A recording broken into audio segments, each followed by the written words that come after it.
What up, my dudes, and welcome back to the channel. Today I'm going to be teaching you all how to make Oreo balls, a delicious treat. Now, without further ado, let's get started.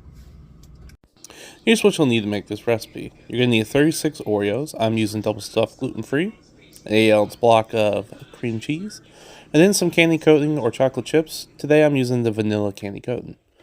Take your 36 Oreos and stick them in a food processor. If you don't have one of these, you can also just beat them inside of a bag. Turn it on, and you want to get a nice fine consistency with these bad boys. It's going to take a couple minutes. And then it should look like this, kind of like a sandy powder. Next, we're going to take that 8-ounce block of cream cheese, and we're just going to toss it into our food processor. If you don't have a food processor, again, you can beat them by hand and then put them into a mixing bowl. And use either a stand mixer, a hand mixer, or stir them both with a spoon until they're well combined. It should turn into kind of a thick, creamy paste. You'll know you're done when it kind of balls up inside your food processor. And then you're just going to want to scoop that up into a bowl, like so. See that thick consistency? Next, grab yourself a baking sheet and throw down some wax paper.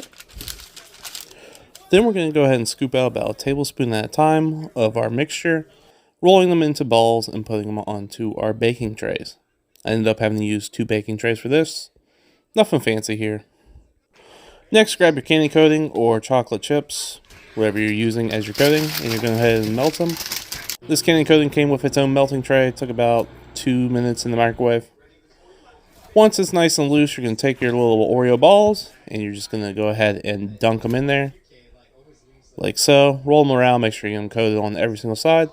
They don't have to be pretty, but if you want to make them pretty, feel free. And stick them on your tray like this. Again, they don't have to look beautiful. They're going to taste fine no matter what. Now you're going to stick them in your refrigerator. Say goodbye to them for at least 1 to 2 hours. And then the shell is going to harden like so. After which point in time, you should be able to pop these into your mouth.